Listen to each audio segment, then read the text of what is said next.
पिछले 6 दिन से चर्चा उत्तर प्रदेश के उमेश पाल हत्याकांड की बनी हुई है, जहां गुजरात की जेल में बंद चल रहे अतीक अहमद को सपने में विकास दुबे एनकाउंटर शायद दिखाई दे रहा है। तभी तो अतीक अहमद अपनी जान को खतरा बताकर सुप्रीम कोर्ट में अर्जी दायर करता है। माफिया अतीक अहमद डरकर एनकाउंटर में मार गिराए जाने का अंदेशा जताते हुए गुजारिश करता है कि उसे गुजरात से यूपी न लाया जाए। ये डर माफिया को है तो अच्छा है।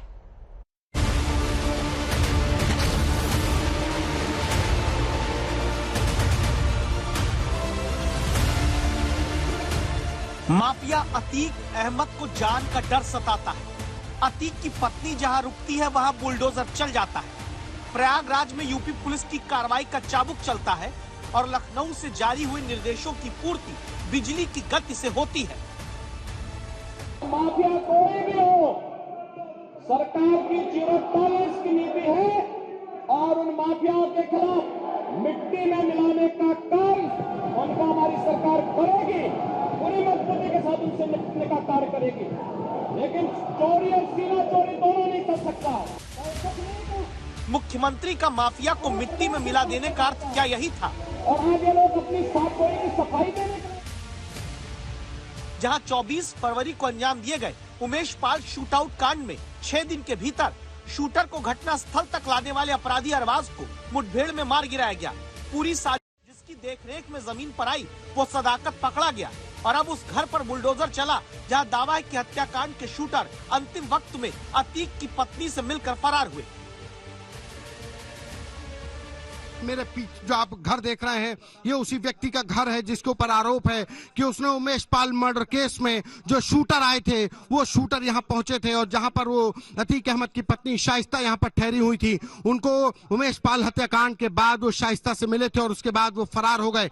तो यहाँ पर शाइस्ता पहुंची थी। और रही बात इस घर की, तो इस घर के बारे में बताया जा रहा है कि प्रयागराज विकास प्राधिकरण ये जफर खालिद का घर है जिसको 6 महीने पहले प्रयागराज विकास प्राधिकरण ने नोटिस दिया हुआ था। बिना नक्शा पास कराए ये नोटिस ये मकान बनाया गया था। 2 मंजिला मकान है, करीब 2.5 से 3 करोड़ की कीमत आंकी जा रही है।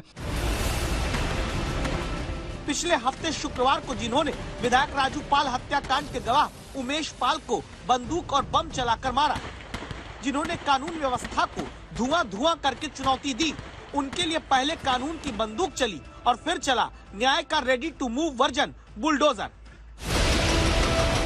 अब जरा बुलडोजर की नाल देखिए। अतीक अहमद की पत्नी के मायके के सामने अतीक के जिस करीबी जफर के घर पर चल रही, सुनिए कार्रवाई की आवाज को।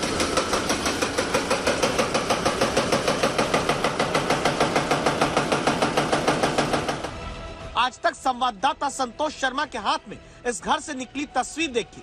अतीक की तस्वीर भरी पड़ी है। माफिया से करीबी का रिश्ता सोच लीजिए। अतीक की पत्नी को एक वक्त में शरण देने वाले जफर के इस बिना नक्शा पास बने घर को यूं तो 6 महीने पहले टूट जाना था। बुलडोजर अभी इसलिए चला क्योंकि अब कानून व्यवस्था का नक्शा अतीक बिगाड़ना चाहता है। उसके घर से ये असलहा मिला है, ये असलहा लेकर के जा रहे हैं। ये कौन घर से मिला है? घर से मिला। घर से मिला। क्या मिला? ये कौन सी बंदूक? इसके अलावा एक और गन थी अभी, वो भी मिली है। 2 मिली है। एक तलवार मिली है। अच्छा, तो ये कौन सी क्या मिला इनके पास? ज्यादा आइडिया नहीं है, विदेशी गन है, ज्यादा आइडिया नहीं इसके बारे में। विदेशी ये कौन सी और कितनी गन मिली है? 2 गन मिली, दूसरी एक गन। हुआ यह है कि शूटर को लाने वाला ड्राइवर मारा गया, प्लान अपनी निगरानी में बनवाने वाला पकड़ा गया और बुलडोजर की नाल अतीक की ससुराल के सामने धंस चुकी है। तभी तो प्रयागराज से 1214 किलोमीटर दूर साबरमती जेल में बंद अतीक को डर लग रहा है। इतना डर कि अतीक सुप्रीम कोर्ट में अर्जी देकर जान को खतरा बताता है। अपील करता है कि यूपी में दर्ज मामलों की सुनवाई के लिए गुजरात से बाहर न भेजा जाए। यूपी की जेल में प्रस्तावित ट्रांसफर का विरोध कर रहा है। कहता है कि अगर यूपी लाया जाए तो केंद्रीय बलों की निगरानी में, अगर यूपी पुलिस की पूछताछ करनी है तो गुजरात पुलिस की निगरानी में गुजरात में ही करा दी जाए। ऐसी दरख्वास्त अतीक अहमद कर रहा है और सुरक्षा की मांग करते हुए अर्जेंट सुनवाई सुप्रीम कोर्ट में कराने के लिए बेचैन है। अतीक को लगता है कि एनकाउंटर में यूपी पुलिस मार देगी। एनकाउंटर भी विकास दुबे की तरह, जहां गाड़ी पलटी थी और दावा है विकास दुबे ने भागना चाहा था, मारा गया था।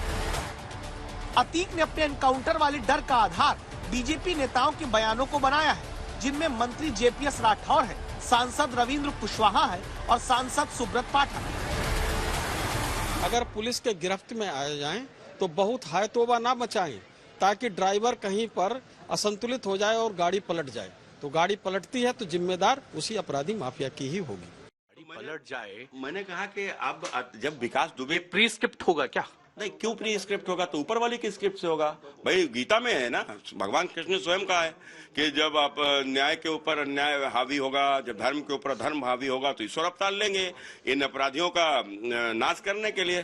तो देखो, जब ईश्वर का अवतार होता है तो बुद्धि फिर जाती है, और जब ईश्वर चाहता है तो बुद्धि फेर देता है। तो जब बुद्धि फेर दी होगी विकास दुबे की, गाड़ी पलट जाए तो मुझे आश्चर्य नहीं होगा। मैंने ये नहीं कहा कि गाड़ी पलट जाएगी, मैंने कहा गाड़ी पलट जाए तो आश्चर्य। भाई देखो, एक बहन है, उन्हें महिला गर्भवती है, इसको एक बोलता है ना इसके बेटा होगा, एक बोलता है इसकी बेटी होगी, और जो होता है तो जिसकी बात सही हो जाए, मैंने बेटा हो गया तो जिसकी बात बेटा कहा था वो मान लिया, अरे नहीं नहीं ये तो बड़ा पहुंचा हुआ व्यक्ति है। तो कुल मिलाकर वो नहीं है, कयास लगाया जा रहा है, कयास लगाया। गुंडा बदमाश इस तरह के एलिमेंट उत्तर प्रदेश के अंदर रह नहीं पाएंगे, और उनको हम जड़ मूल से समाप्त करने का काम करेंगे। और उसी आधार पर आप देख रहे हैं कि जितने भी बदमाश हैं, गुंडे हैं, ये लफंगे हैं, उनके ऊपर घरों पर भी बुलडोजर चल रहा है, जेल के अंदर ठूसे जा रहे हैं, जो नहीं मान रहे हैं ऊपर जा रहे हैं। संभव है कि जिन नेताओं के बयान आपने सुने, ये तो मौका और माहौल देखकर उत्साहित होकर बोल रहे हैं, लेकिन कानून व्यवस्था उत्साह से नियंत्रित नहीं होती, वरना बुलडोजर तो पहले भी सीधे अतीक अहमद के घर तक पर चल चुका है। फिर भी शुक्रवार को उमेश पाल हत्याकांड को अंजाम देने का दुस्साहस माफिया ने किया है, ये बात ध्यान रखी जाए।